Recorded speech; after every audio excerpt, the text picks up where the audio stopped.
Okay, so problems I keep seeing here is you guys do not add a PSD file to Trello, to Dropbox, etc. So all designs must be not only stored in Dropbox or Trello, not just PNGs or JPEGs, but PSD files or source files that must be stored in those files. Really important. So again, coming back to the add item page, we're gonna have a task for each page now. So in this video, it's going to be add item page.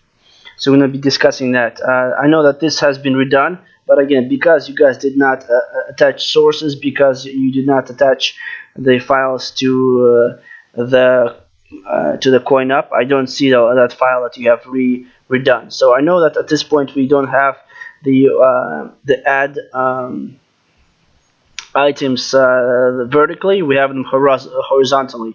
That's correct, so we still have that, but what we need to do is we need to add an option to tag an item. So here or somewhere else we should add a similar box like this, but it should be a QR code. So instead of a camera icon, it should be a QR code, and there's also should be a plus here. Okay, in the free edition of this app, users will not be able to tag an item with a QR code, but in the future that will be possible. So again, add a QR code option. When they click it, it will say that the app does not support tagging at this time, but we should have this option built into the add item page.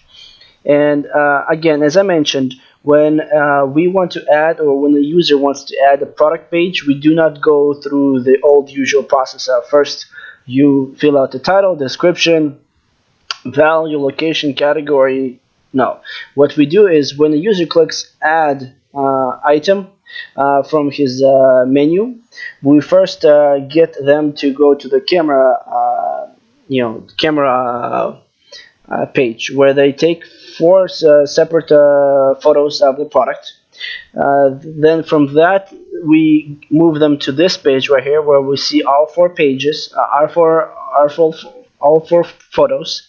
Then only then they begin entering the information: title, description, value, location, category, which is again a drop down menu, add to, which is again also a drop down menu. It's my list, sales list, land list, etc. And then we say again we have an option to say QR code, and then we save this item to